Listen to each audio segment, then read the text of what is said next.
Hi guys, welcome back to my channel. This is Heidi from My Reading Life, and I'm here this afternoon to film a video about my buddy reading.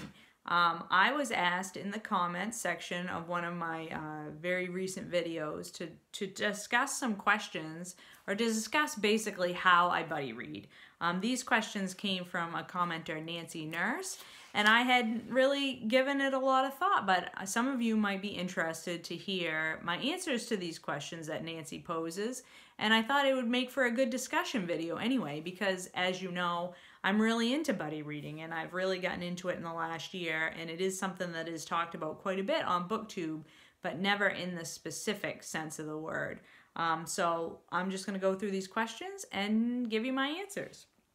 So the first question Nancy asked was, when you're buddy reading, do you set up a schedule? In other words, like read chapters 1 through 3 by a certain day of the week. So reading schedule for buddy reads. It really does vary by the person or the group that you're reading with, and it also varies by the type of book that you're reading. So I have done everything from read a chapter a day in your buddy read to reading, read 50 pages in 3 days and then report in. So it really does depend on your own personal schedule and how much reading you can fit in, and the people that you're reading with and what their reading pace is, and the length of the book that you're trying to get finished. And that usually is what plays into it a lot of times. Like, you want to get a particular book read in a week, and the book is 200 pages, so you divvy up the book accordingly in order to get it completed in that week. If you're doing a more open-ended read, where you don't care so much when you get it completed by, it might be more of a relaxed pace in which you might say, oh, let's read 50 pages in the first half of the week, Sunday through Wednesday, and then read another 50 pages from Wednesday through Saturday, and report in twice a week, basically. A lot of times, Patrice and I sort of follow that kind of a schedule when we're reading. Sorry about that. That was an unexpected sun coming out from behind the clouds and shining directly in my face. Okay, so reading schedule. So Nancy also had asked, do you ever read the whole thing by a certain date? Yes, we do sometimes set, you might be reading with somebody who is planning to do another buddy read with somebody else and wants to be done by a certain date in reading the book. Like Sean and I have done like a weekend buddy read where you take a shorter book and say, okay, we're going to start on Friday and we want to be done by Sunday. So, but in any case, even when we do, finish the whole book by a certain date kind of schedules, you'd be checking in with your buddy and leaving messages about your thoughts about the book in between. I've never done a buddy read where you read the whole book and then discuss it at the end. All of the buddy reads that I have done have involved discussion of the book as I go along reading it. The next question, how do you do your buddy reads? What tools do you use? So I have done a variety, I've used a variety of tools to do buddy reads. I use Goodreads to do, if you're doing a buddy read with one other person, Goodreads is really good because you can send private messages to each other. There's like sort of like emails sent back and forth. Quite often Patrice and I do our buddy reads that way on Goodreads. I have done one buddy read with using private messages on Twitter, which doesn't work out quite as well because I often am using Twitter on my phone, and it's really hard to write long messages on my phone. Whereas like with Goodreads, I access that interface a lot on my laptop at home. So it's much easier to leave a long message, write a long message on your laptop keyboard versus your phone keyboard. But the most common way that the most common tool that I use for buddy reading is the app called Voxer. And Voxer is basically a app in which you can record a message, a voice message for somebody, and then they can listen to it on their own schedule. So it's like leaving an answering machine message for somebody, you basically, you open up the app, you press the button, there's like a walkie-talkie button, you press that button, you talk into your phone, leave the message for the person, and then the next time they're able to, they can listen to that recorded message and then leave you one back. And that's a really helpful tool to, if you're buddy reading with somebody who lives in a much different time zone than you do, or lives really geographically distant from you, which pretty much everybody does that I buddy read with. I don't buddy read with anybody that's local to me. But it's really helpful when you're buddy reading with somebody like Sean. When I buddy read with Sean, he's in Japan, I'm in Maine. Clearly we have a 12-hour time difference, so you're not often going to be on the same schedule as that person. So it's really convenient to be able to leave a recorded message for that person whenever you find it convenient. And you can also just leave regular text messages in Voxer, or you can send pictures in Voxer, just like a regular text messaging app of any kind. So those are the tools that I use in doing buddy reads. Is the chat spontaneous, or do you follow book club topic suggestions?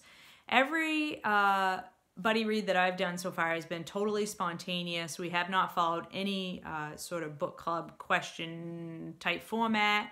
It's all, you know, read so many pages, or read so many chapters, or read a certain section, and then just discuss with your buddy whatever you think is important. You know, the themes, the characters, the language, the writing. Do you like it? Do you not like it? Do you like certain characters, not like certain characters? Sometimes buddies will pull out quotes and, you know, we'll share quotes back and forth with each other, but it's mostly just your impressions. And then what I love about buddy reads is that then expands out into people's personal connections with whatever we're reading, you know. So you may start telling stories with your buddy about whatever the book is about at that particular point.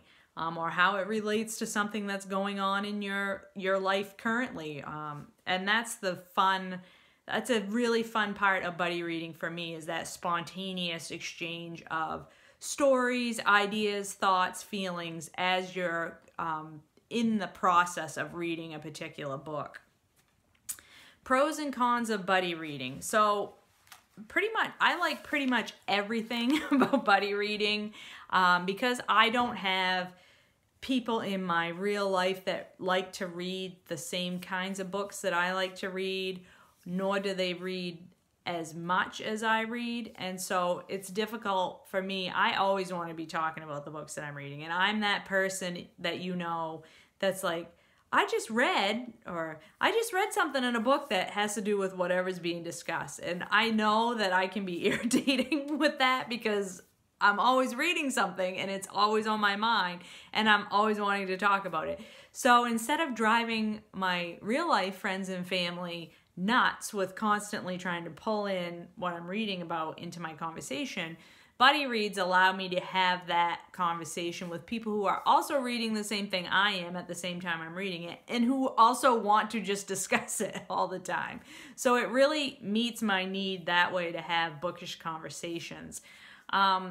Cons, I would say, are I can get overly scheduled so that my reading is really focused in an exclusive way on my buddy reads, because I really enjoy the social aspect of a buddy read so much that I can allow myself to get distracted from other bookish goals that I might have and get overly focused on buddy reading. And so I'm really trying this year to keep that balance so that I'm still continuing to work towards my personal goals and not always buddy reading just because I really enjoy the interactions with the people I buddy read with. And I would say also that I'm trying to be better about bailing on reads that aren't working for me. So if I'm in a buddy read with folks, not just continuing reading because it's a buddy read. If I really don't like a book and it's really driving me nuts, I want to be able to say, I'm sorry guys, I need to bow out of this one. I'll catch you on the next read, which I did with The Spire, and I was really proud of myself for doing that because my first reaction is, oh, I'll just plow through and continue reading it. And I really wasn't enjoying that book, and I really would have lost, it really wouldn't have been fun for me to read it. So I need to continue doing that this year, is be really realistic with myself. If there's something I'm not enjoying and I really have no other purpose to read it other than I'm in a buddy read with people, to back out if it doesn't work for me.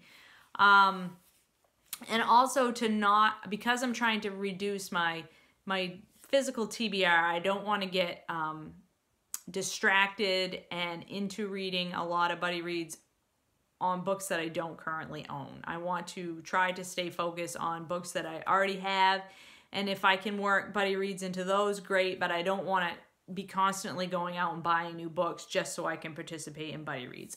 So that I could see that being a con of buddy reading, is that you can get yourself into a situation where you're buying a lot of books that you may not have otherwise purchased just to participate in a buddy read. So just be wary of that. But pros are, one thing that's a really big pro for me is that it makes me slow down and appreciate what I'm reading and think about what I'm reading and really pull out things that I wouldn't otherwise. I am a pretty fast reader, and I tend to, if I get into a book, I may just skim along. You know, I'm reading so quickly that I'm sort of just at the surface level reading this for the story or the characters, and not thinking about the read more deeply, like the themes or how it relates to other things in context, you know, other parts of history, or I don't take the time to stop and look things up if I don't know what they are, if I either don't know the word or I don't know the historical moment or the person that's being referred to. I just skim over that and continue to read when I'm reading on my own. But when I'm buddy reading, I take the time to slow down, look up that word I don't know, look up that historical event I hadn't heard of before, or that person I hadn't heard of before, and that really enriches my reading. And really, you know, an example is the man who mistook his wife for a hat. You know, there were a couple aspects in there that I had to slow down and look some words up.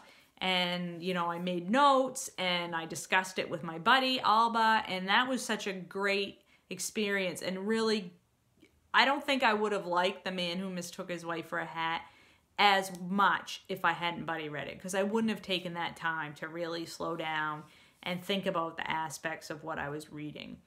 So that's a huge positive for me for buddy reads, beyond the social aspect of getting to talk to people about books in depth. So those are my thoughts about buddy reads. That's sort of how I do it. I hope that I have answered all of Nancy's questions, but please, if there's something that I didn't explain clearly enough, or that if you have more questions, leave them in the comments down below and I will answer them there.